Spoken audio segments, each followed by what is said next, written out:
Morning. Good morning.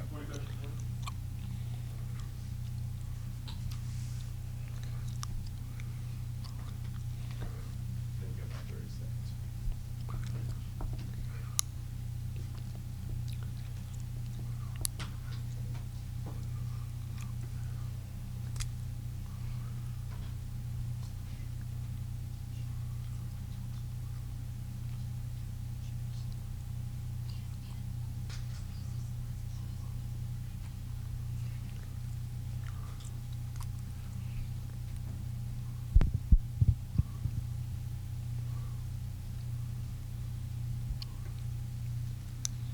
Yeah, coach is ready to go.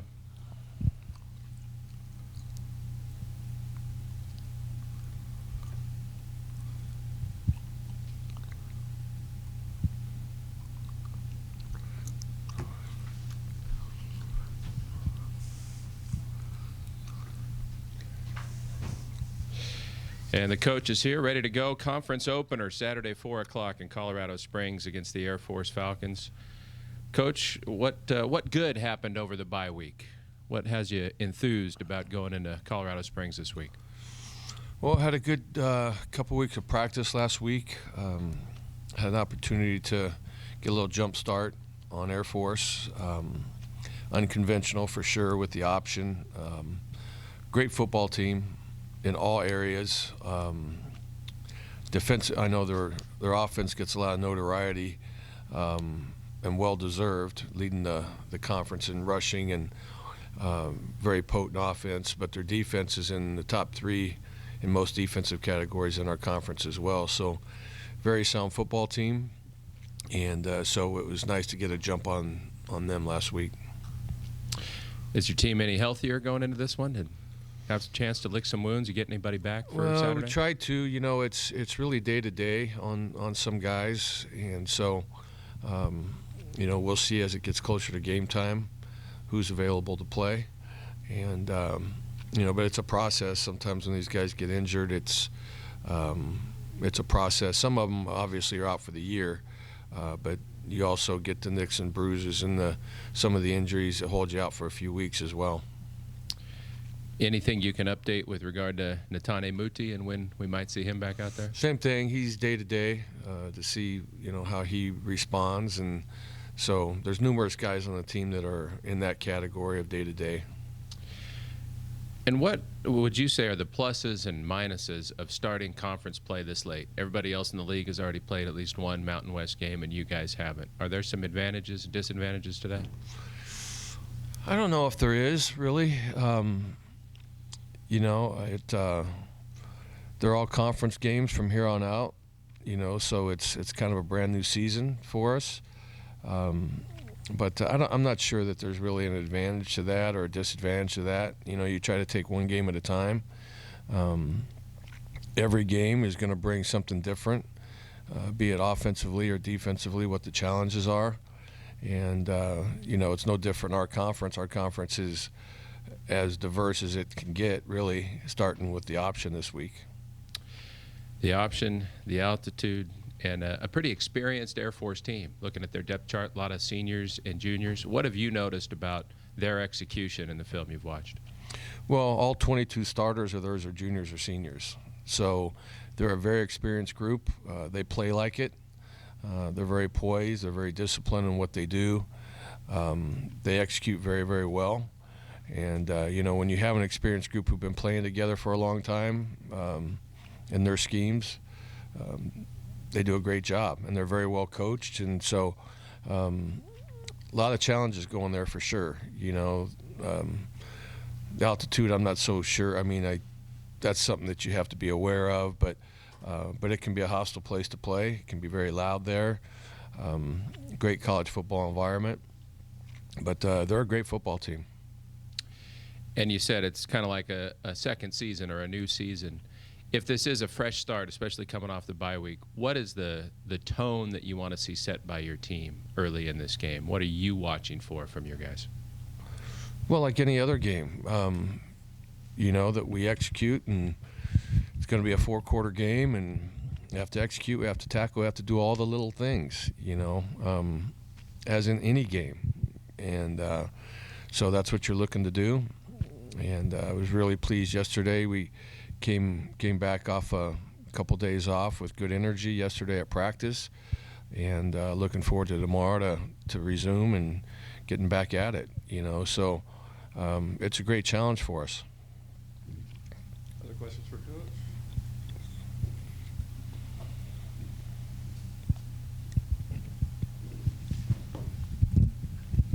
Coach, how much do you stress to your defense this week with the ability of Perry able to come back in the fourth quarter like you saw against Navy on Saturday?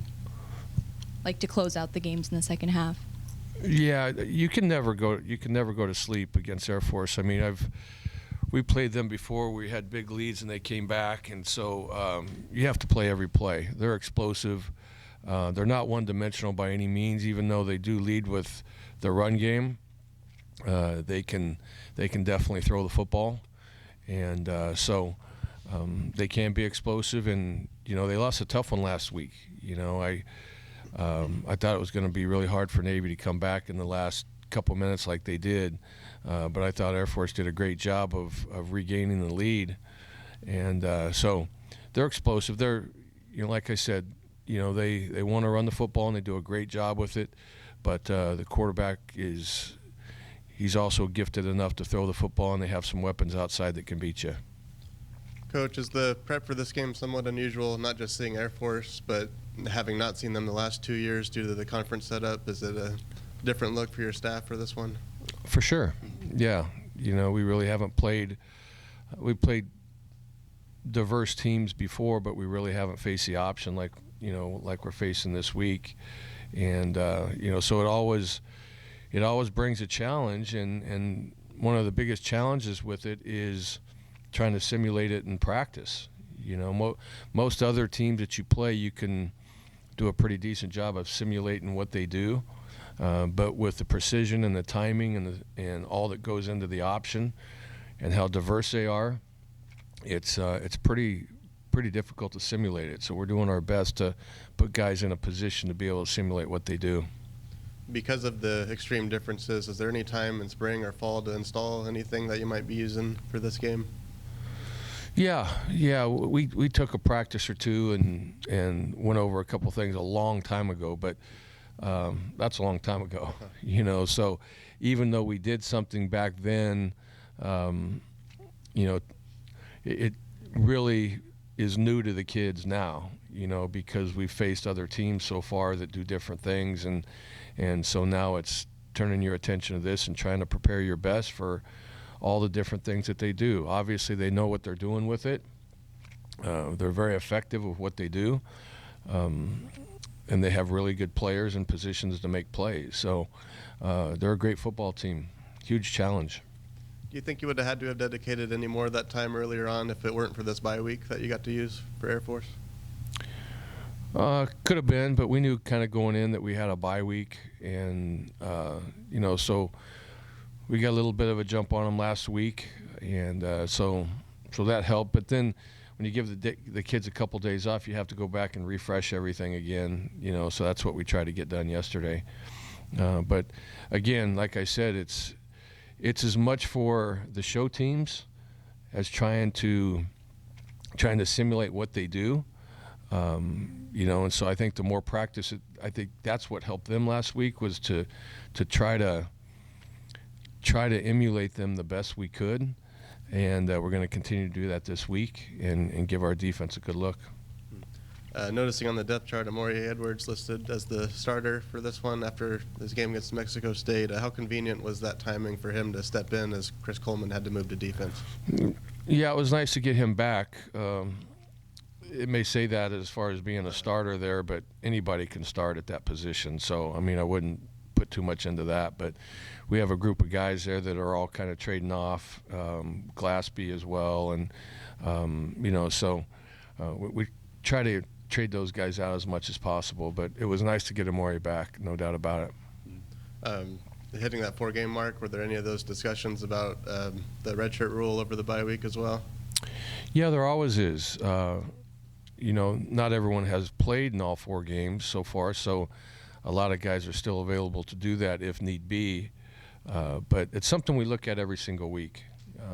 We look at participation and see how many plays they're playing, and see what the future of the season holds. And it's definitely something that we keep an eye on. As you mentioned, Air Force, a veteran team. Your team has been real heavy on upperclassmen the last couple of years. The last time we saw your team, though, a lot of freshmen and sophomores having big roles: Edwards, Cropper, Bailey, Coleman. Does it change the dynamic of your team at all when you have younger players playing more prominent roles than we've seen the last 2 years? Yeah, I think it does, because everything's new. Each week's a new challenge, and but I've been very pleased with our young guys. We're a very young football team, but I'm very pleased with the work ethic that we have, and the way they focus on what needs to be done, and like I said earlier, you have to start somewhere, and when they're young like this, having game experience is really valuable, and so I'm really happy with our young kids, and I think they have a really bright future. Preparing for the high elevation at the academy, what has been done as far as conditioning to up the endurance of the team in the past week? We're in good shape. By this point, we're in good shape. We recover. There's a lot of things there that you have to do of learning over the years. Like, you have to regulate your helmet when you go, so there's not too much air in it and give you a headache or what have you. But at this point, we're in good shape, and it's just about recovery. Sometimes you get a little short of breath, but you're going to recover quickly. And same thing. We've been in this position before, playing at Wyoming, or played in altitude a little bit last week too, and so I'm not so concerned about that, because, like I said, at this point of the season, we're in pretty good shape. Coach, you're going there obviously to play a football game, but knowing that you're going to be at the Air Force Academy, do you want the players to take a moment or two to just recognize what those servicemen and women do for our country? No, we will, for sure. Yeah, we have a great deal of respect for not just their football team, but for what the military does for us and all the people at Air Force. And so we will go in there with a great deal of respect, not just for their football team, but for the academy itself, and the people that will be at the game, the cadets and things like that. It's a great experience to play there. You've talked about before how much you love being the head coach at your alma mater. There are only 18 coaches in the country, and Troy Calhoun happens to be one as well. How unique is that for coaches to coach where they play? I don't know. You said there's 18, so 18 out of 100 and whatever would answer your question. I don't know. I guess, I think you're fortunate. If there's 18 that do that, I think it's really a great honor to go back to your alma mater and not just take your playing days, but the pride and tradition of what it stands for, and to be able to be a part of it, I think is pretty special. And, I've known Troy for a while, and Troy is a great coach and has done a phenomenal job with that program. And, he's all about the academy and is a great fit for that place. Are there any further questions for Coach before I throw it back to Paul?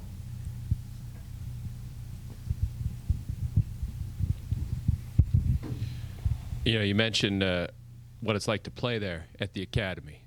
And a couple decades ago, you were the offensive coordinator on a Bulldog team that went in there against an undefeated Air Force team that was nationally ranked, and you guys got the big win with Jeff Hanna's long field goal. I know there's a ton of games that go through your memory, but is there anything you remember about that atmosphere that day and what it was like to get that big win for the program? I remember it was pretty exciting. That's a long time ago. But I do remember it was a great victory for Fresno State, because they were a great football team and they were highly ranked, and I think we won on the last-minute field goal. I don't know how much time was left, but it was a pretty long field goal too. I think 50 yards or maybe more. But we were very fortunate to come away with a victory that day. Shoot, I don't know. That's a long.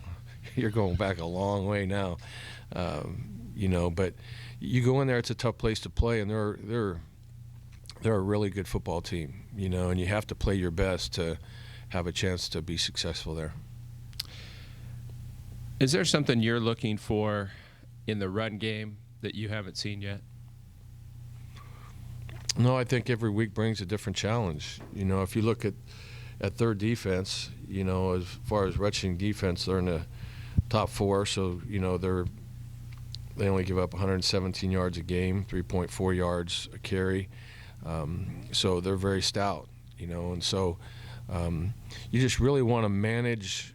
You want to manage the situation and try to stay in front of the chains and stay out of long yard situations. You know, you know, whatever happens on either side, whatever it takes to win the game, whether it's running the ball or throwing the ball or whatever it takes to move the sticks and put the ball in the end zone, you know, is what's key. That's the other thing about Air Force is they control the clock. So you only have so many opportunities. You know, they're limited opportunities there when you have a team like them who can eat up a lot of clock if they get drives going. And that's part of your strategy too. What do you think the issue has been on third down so far with your team? What do you think has held your growth or progress back in that part of the game? Well, I guess it would depend on which game. You know, each game brought different challenges. I can't remember all the third downs right now, but I don't know. I think we're close to 50% against one of the teams or something. But you got to stay out of long yard situations for sure, and it becomes more difficult when you're in long yard situations.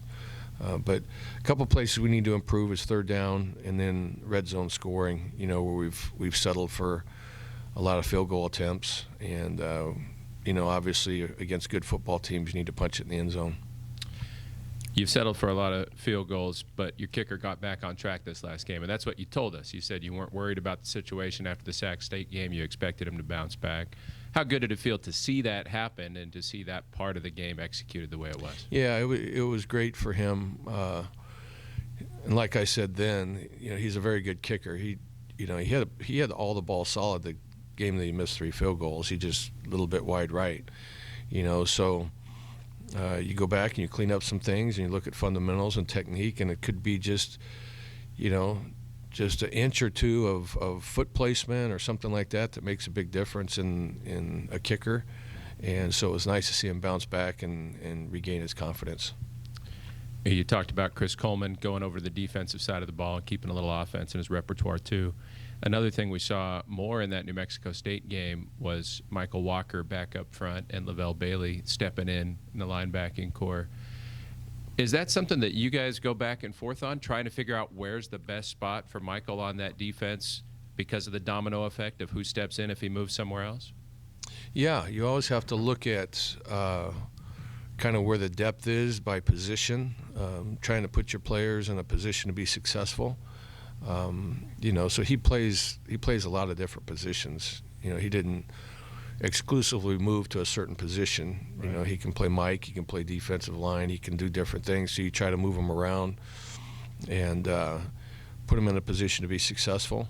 But with that comes who's going to fill in at linebacker, and so Bailey, who's a true freshman, is playing and doing a nice job as a true freshman. You know, we've been very pleased with him.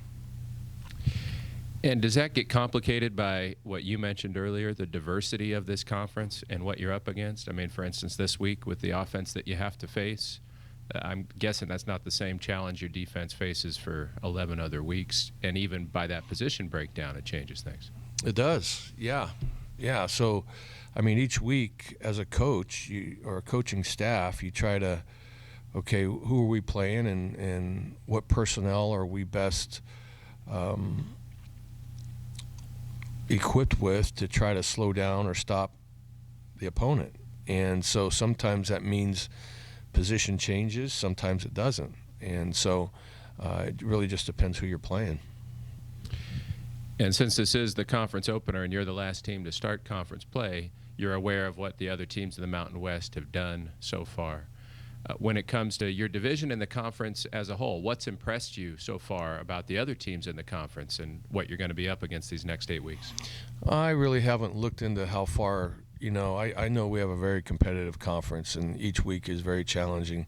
There's no weeks off in this conference, and it goes up and down. So to try to figure it all out right now, I'm not going to look at the big picture. We have our hands full this week. We're going to take one at a time. But each game that we play in our conference is going to be very challenging. And, so it's a long season.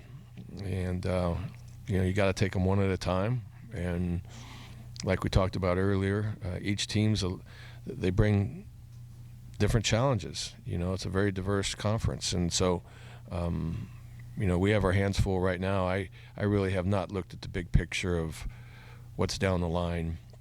We have to take one at a time, and we play one of the best teams in our conference this week. And, so it's going to be a challenge for us. And like I said, they lost a tough one to Boise on the road, and then last week they really probably should have won that game at Navy. So they're a great football team. Obviously, beating Colorado is no easy task. And so having all juniors and seniors, veteran group, we're just focused on trying to be successful against Air Force. Well, one last question on Air Force then. You mentioned that they played really good defense this year, and all the talk is about the offense, but the defense has stood out. And when it comes to that offense, the scheme gets all the attention, but how much of it really relies on what kind of playmaker they have at quarterback? And what have you seen in that regard from Hammond so far? Well, he does an excellent job, and not just with the option, but he can throw it. And, it's decision making. It's all the things that he does with, being able to either check plays or get the ball on the perimeter or make the right reads in the option and things like that. When you have a experienced guy like that who's done it, obviously that brings a challenge. And then when you can pull it out and throw it, makes it very, very difficult to defend. All right, well, this time we'll let Coach go. Thank you. All right, thank you. It's Coach Jeff Tedford. His Bulldogs Open Conference play Saturday, 4 o'clock our time at the Air Force Academy. You'll hear a whole hour worth of his insight and wisdom about it on Wednesday night from 6 to 7 at the Doghouse Grill. And we'll be back from Fresno State right after this on the home of the Bulldogs, 940 ESPN.